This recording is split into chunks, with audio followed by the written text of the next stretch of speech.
Beneath the golden glow of temple walls and the hum of prayers to Isis, expectant mothers were seen as vessels of divine magic. Statues of hippo goddesses and amulets shaped like frogs promised protection.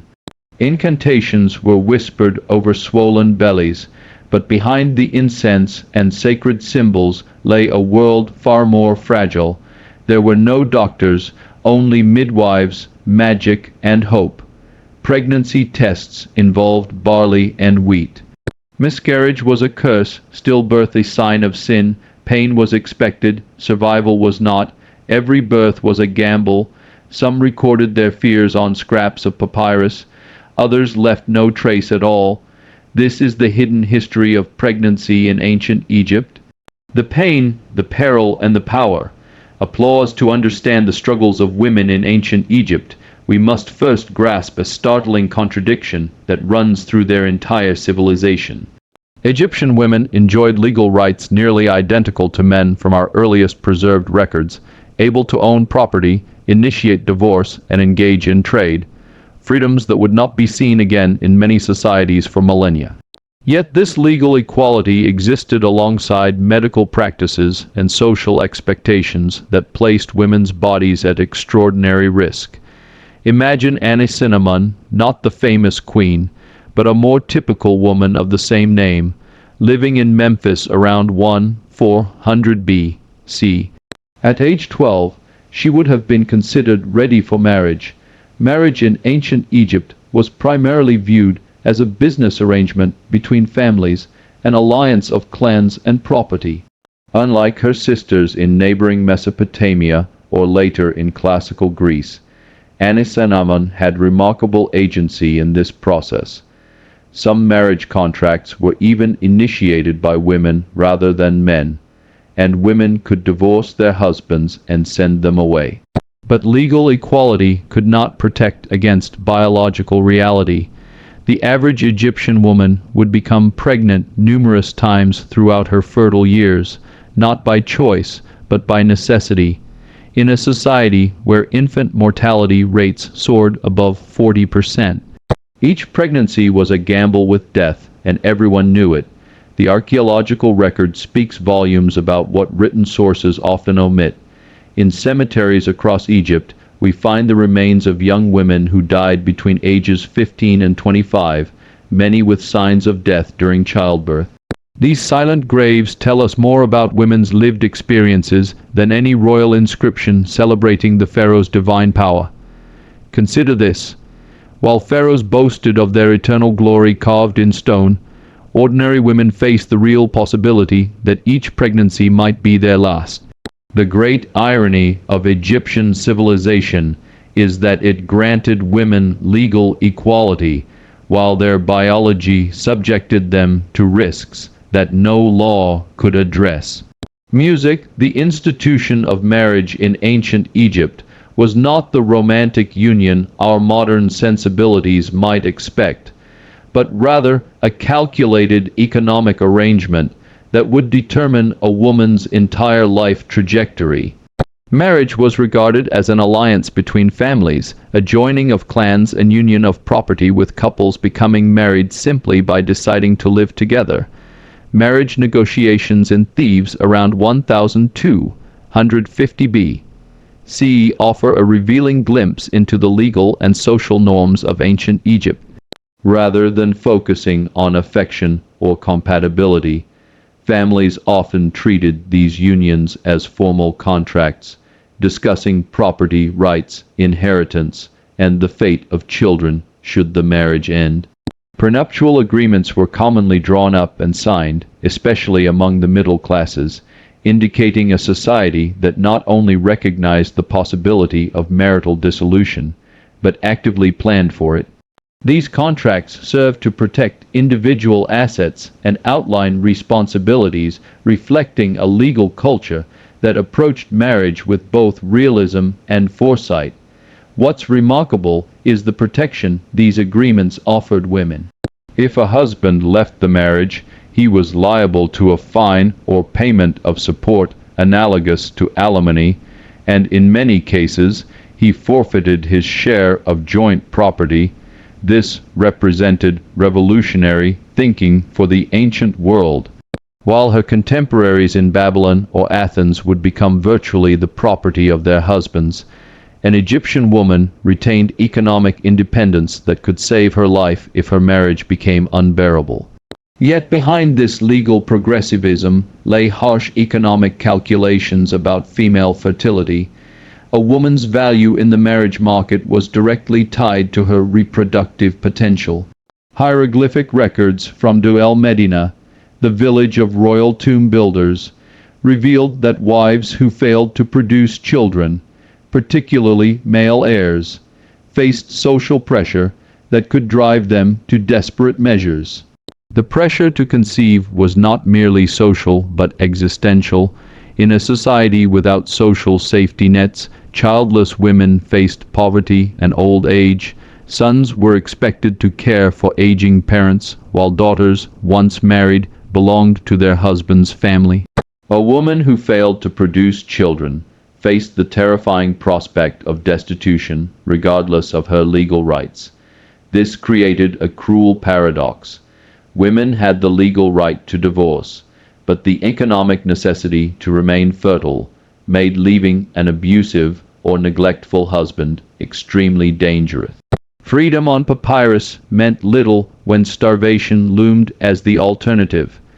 Music, long before modern pregnancy tests, ancient Egyptian women faced the terrifying uncertainty of not knowing whether they were pregnant until months into the process. The methods they developed reveal both remarkable intuition and disturbing desperation in equal measure.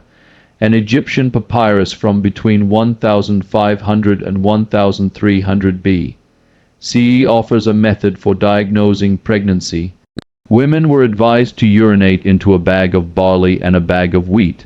If the barley sprouted, the child would be male. If the wheat sprouted, female. If nothing grew, she wasn't pregnant. Modern testing has shown this method to be surprisingly accurate. Pregnant women's urine contains elevated hormones that can indeed stimulate plant growth, but consider what this tells us about women's lived experience. A woman would be crouching over bags of grain, waiting days or weeks to learn whether her delayed menstruation meant pregnancy or merely the stress and malnutrition that plagued many ordinary Egyptians. The anxiety must have been crushing. Another method involved counting how many times a woman vomited when placed on a mash of beer and dates, a recognition that nausea accompanied early pregnancy. Yet, this crude understanding came with no ability to address the underlying condition. Morning sickness, which today we understand as hormonal adjustment, was interpreted through the lens of divine displeasure or evil spirits. The absence of reliable pregnancy detection created a psychological torment we can barely imagine. Women lived in constant uncertainty about their body's condition, unable to plan or prepare for the massive physical changes ahead. This uncertainty was compounded by superstition that made pregnancy seem as much a supernatural event as a biological one. Egyptian medical papyri contained dozens of spells and incantations designed to either encourage or prevent pregnancy, revealing the desperation women felt about controlling their reproductive fate. These weren't merely cultural practices, but survival strategies in a world where pregnancy could mean death. The most chilling aspect of these detection methods is what they reveal about medical knowledge. While Egyptian physicians could perform successful cataract surgery and set complex bone fractures, pregnancy remained largely mysterious. Women were left to navigate one of life's most dangerous experiences with little more than folk wisdom and prayer. Music. When childbirth arrived, Egyptian women faced an ordeal that combined primitive medical understanding with sophisticated superstition, creating an experience that was both physically dangerous and psychologically traumatic. Most medical and magical texts concerning childbirth were spells, incantations, remedies, and prescriptions designed to accelerate delivery or protect the unborn child and partner.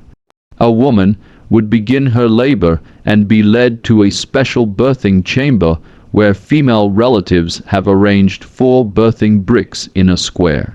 These bricks, sometimes decorated with protective deities, allowed women to squat during delivery, a position we now know is more effective than lying down, though the Egyptians understood this purely through trial and error. Midwives came in many forms. For peasants, they were friends, neighbors, or family members. For noble women, usually maid servants or nurses already living in the household. Unlike modern medical professionals, these midwives had no formal training, learning instead through apprenticeships, where knowledge was passed down through generations. A girl would be squatting on the birthing bricks, surrounded by women chanting protective spells, while burning incense to ward off evil spirits. Her midwife, perhaps her own mother or sister, has learned everything she knows from previous births with no understanding of infection, proper hygiene, or emergency procedures. The room fills with smoke from burning herbs believed to have magical properties, while outside male relatives anxiously await news. The physical challenges were immense. Without understanding of anatomy or sterile technique, complications that today would be minor emergencies became death sentences. Breech births, which modern medicine handles routinely, often killed both mother and child. Infections that could be prevented with basic hygiene ravaged women who had survived the initial delivery. Evidence indicates that ancient Egyptians devised strategies to suture parental tears and manage other postpartum complications, showing some medical sophistication. Yet, their newborn assessment consisted of only 2 parameters, cry and muscle tone, a system that missed countless problems we would identify immediately today. The psychological trauma compounded the physical danger. Women faced childbirth knowing that death was a common outcome, watching friends and relatives die in labor, yet having no choice but to continue bearing children. The bravery required to face repeated pregnancies under these conditions is almost incomprehensible to modern minds. What made the situation even more tragic was the recognition that some women understood the risks but had no alternatives. Hieroglyphic inscriptions occasionally record women's prayers before childbirth, asking not for easy delivery, but simply to survive the experience. Music. Ancient Egyptian approaches to pregnancy and childbirth reveal a fascinating but often dangerous blend of practical knowledge and supernatural belief. This combination, while sometimes helpful, often placed women in additional jeopardy when medical emergencies arose. Ancient Egyptians welcomed childbirth with ritual using magical spells, amulets, and various other objects to help ensure survival. The goddess tower, depicted as a pregnant hippopotamus standing upright, became the primary protector of women in labor. Her fearsome appearance was intended to frighten away demons that supposedly caused complications during childbirth. In Alexandria, around 300 BC, it was not uncommon for women to face multiple infant losses, prompting a blend of spiritual and practical responses to pregnancy. Wealthier families often commissioned protective amulets depicting deities like Taweret or Bez, believed to guard mother and child during labor. Female relatives played a key role, preparing collections of magical spells and incantations to be recited throughout the birthing process. Birthing chambers were sometimes adorned with protective symbols, and objects like cowrie shell necklaces were worn to invoke fertility and safeguard delivery. These practices reflect a culture where pregnancy was both sacred and perilous, and protection was sought through a fusion of ritual, magic, and community support. Yet this supernatural protection system, while providing psychological comfort, also diverted attention from practical medical care. When complications arose, the response was often to increase magical interventions, rather than seeking physical solutions. Women experiencing prolonged labor might be given increasingly exotic potions and subjected to more elaborate rituals. While the underlying medical problem remained unrest, the medical papyri reveal hundreds of remedies for pregnancy-related problems, most containing ingredients that were either useless or actively dangerous. Prescriptions called for everything from crocodile dung, believed to prevent pregnancy, to various animal organs that could introduce deadly infections. The irony is striking. A civilization capable of precise astronomical calculations and architectural marvels relied on magic and superstition for women's reproductive health. Some interventions, however, showed genuine medical insight. Egyptian physicians understood that certain herbs could induce labor or reduce pain, and archaeological evidence suggests they developed early forms of cesarean sections, though likely only performed when the mother had already died. The tragedy is that this practical knowledge was buried beneath layers of supernatural belief that often prevented its effective application. The psychological impact of this supernatural framework cannot be understated. Women who suffered miscarriages or difficult labors were often blamed for insufficient devotion to protective deities or failure to properly ward off evil influences. This added guilt and shame to already devastating experiences, creating additional trauma that could affect women's mental health for years. The brutal realities of pregnancy and childbirth in ancient Egypt were not distributed equally across society. Social class created stark differences in both the quality of care women received and their chances of survival, revealing how economic privilege could literally mean the difference between life and death. Royal and noble women had access to the most skilled physicians in Egypt, men who had studied at the temples and learned the most advanced medical techniques available. These women gave birth in palace chambers with proper ventilation, clean linens, and attendants who understood basic hygiene. They could afford the finest amulets, the most elaborate protective rituals, and the services of experienced midwives who had attended dozens of successful births. Yet, even privilege couldn't overcome the fundamental limitations of ancient medicine. Nefertiti herself, one of the most powerful women in Egyptian history, likely lost several children in infancy or childbirth, a common experience even among royalty. The mummy of Queen Tai shows evidence of multiple pregnancies and the physical toll they exacted. Despite her access to the finest care available, middle-class women, the wives of scribes, craftsmen, and minor officials, occupied a precarious position. They had some resources to secure competent midwives and basic medical care, but lacked the royal access to temple physicians and exotic treatments. These women often faced difficult choices: spend the family's savings on protective amulets and experienced attendants, or risk childbirth with minimal support and hope for the best.